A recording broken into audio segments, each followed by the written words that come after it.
Hello guys, nandito kami. Ang habang pila ng Hello Love again. Grabe, napaikot pa yan. Hanggang doon. Ayan yung ticket booth. So, nandito ako ngayon waiting kay Daddy Brown. Ayan siya, nakapila.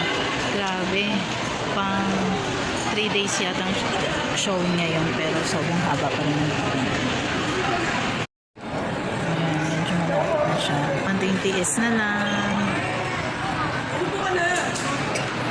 Yan, yun ako.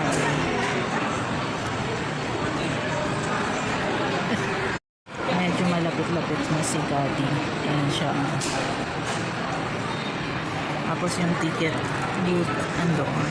Sakto lang yan, 6 p.m. Tiis lang tayong pila para makanood ng Hello Love again.